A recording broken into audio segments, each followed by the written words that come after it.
Trying to feel good about our lives nowadays is honestly hard, like really hard. We live in a world that's constantly shouting at us about what we should be doing, where we should be by now, and how much we should have accomplished. And it's everywhere. That's like the worst part about it. It's on your phone, it's on your laptop, it's even in conversations with friends and family members. It just feels like there's this constant low grade pressure that makes you feel like you're running out of time, like you're in some sort of invisible race and somehow you are already behind. And let's be honest here, what's the number one thing that fuels this feeling?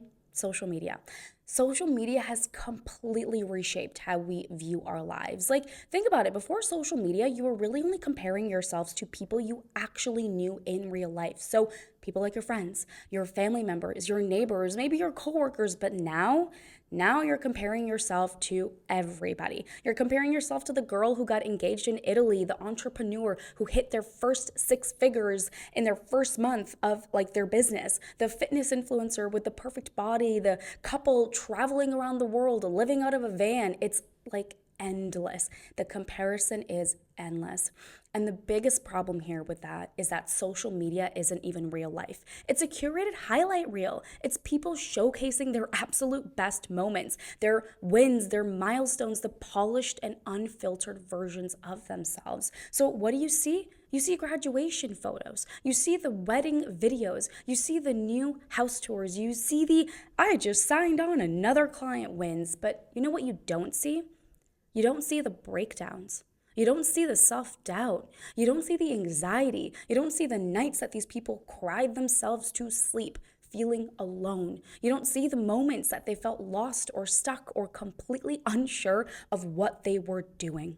You don't see that part. Unfortunately, your brain doesn't always register that. Instead, it sees someone else's highlight reel and compares it to all your behind the scenes. And that, my friend, is a losing game every single time. You scroll through your feed and suddenly you're questioning your own life and you're questioning, why don't I have that? Why am I not there yet? Am I doing something wrong? And before you know it, you're spiraling. You feel like you're failing. You feel like you're stuck. You feel like you are just not moving fast enough. Like you're just falling behind in this race that you didn't even freaking sign up for.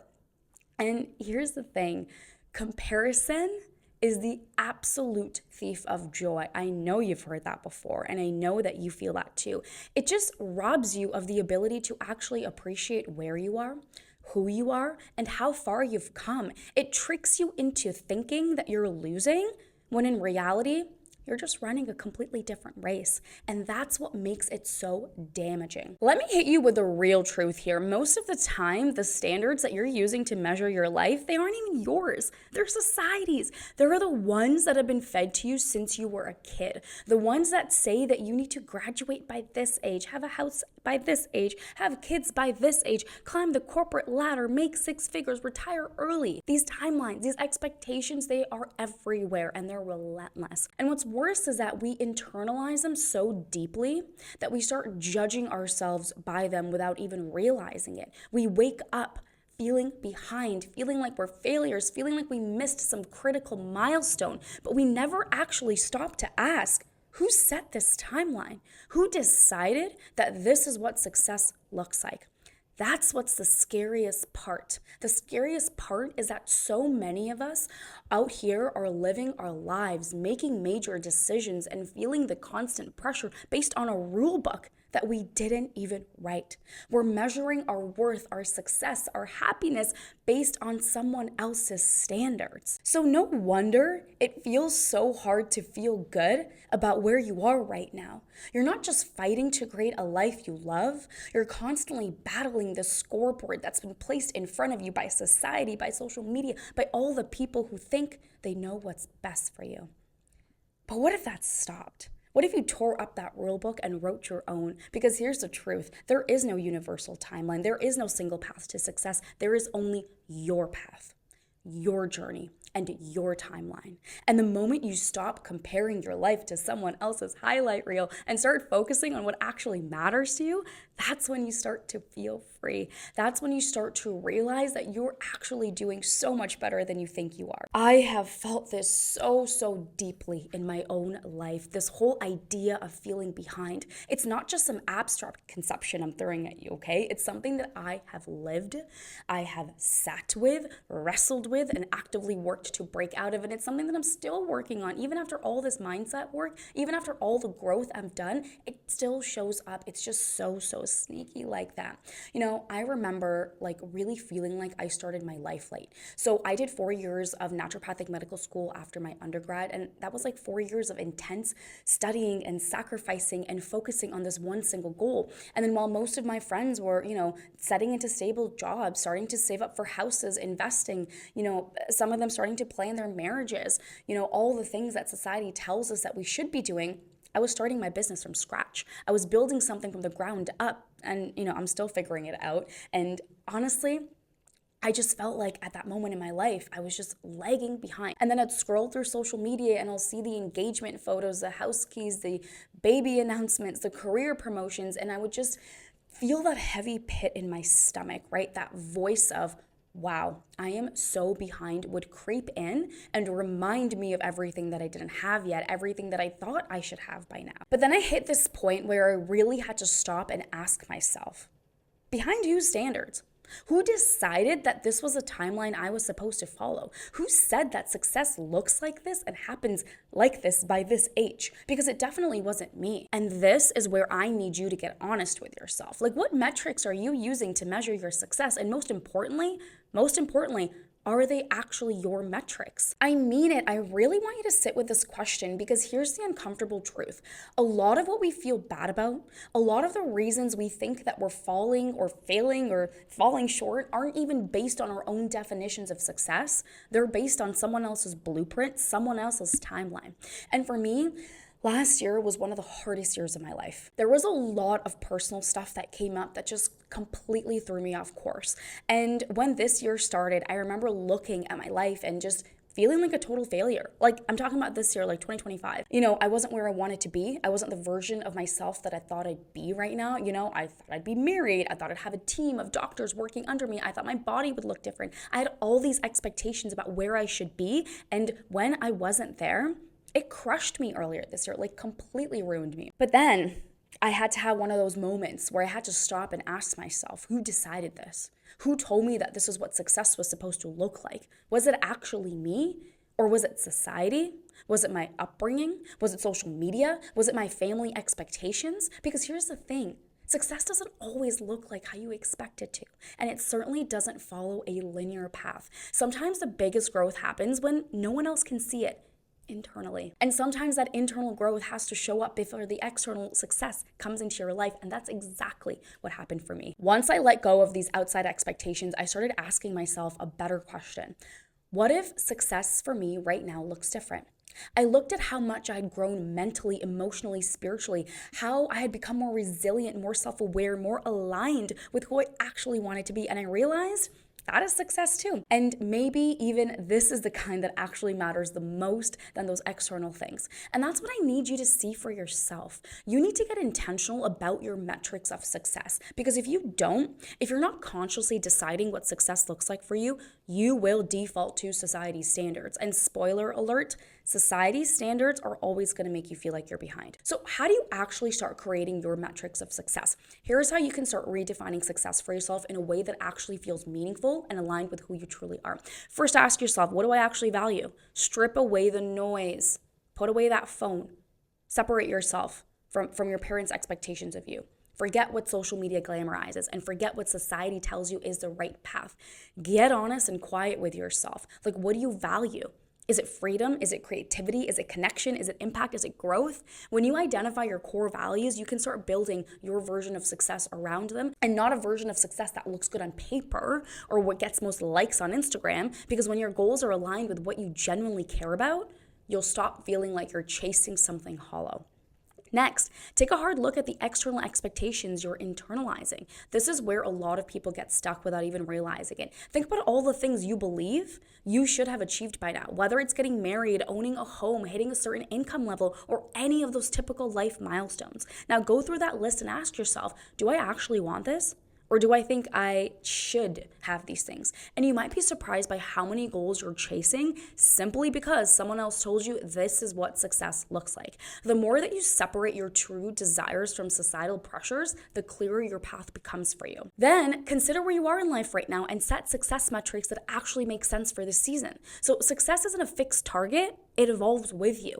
Maybe this season isn't about making more money or climbing the corporate ladder. Maybe it's about healing, building deeper relationships, or just learning how to slow down and enjoy the present moment. That kind of growth matters. And in fact, it's often the quiet internal wins that set the stage for massive external success later on. So give yourself permission to truly prioritize what matters now, not what is going to look impressive to others. Another crucial shift is that you need to start measuring your internal growth and not just your external achievements. We're so used to tracking things like income, weight loss, promotions, but what about the mindset shifts? What about the emotional resilience and self-awareness? These are the kind of changes that create long-term sustainable success. So ask yourself, am I handling challenges better than I'm used to? Am I more aligned with my values? Do I show up for myself in ways that I didn't before? When you start valuing this kind of growth, you notice that you're always evolving and in ways that actually truly matter, even if they're not immediately visible from the outside. You are doing so much better than you think you are, but if you're using the wrong measuring stick, you'll never see it.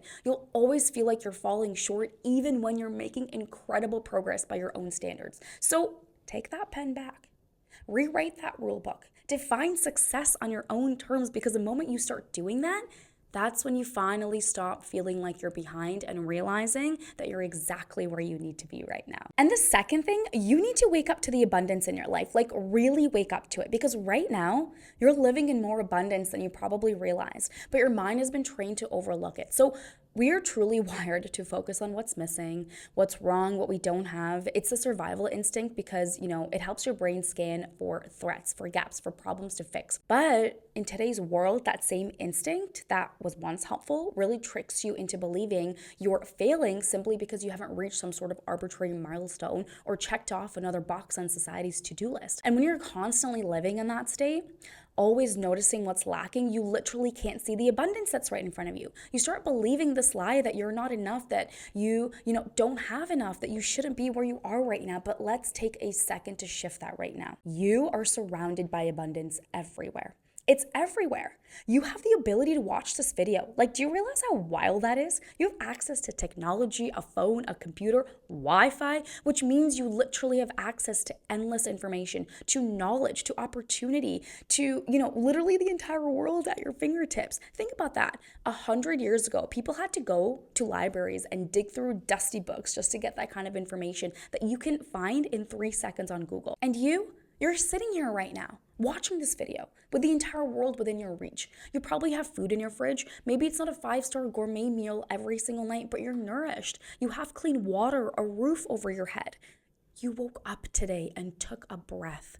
That is something alone millions of people didn't get a chance to do today. Your heart is beating without you having to think about it. Your body, even if it's not exactly where you want it to be, it's carrying you through this moment, through life. And beyond the basics, let's go deeper. You have people in your life who care about you.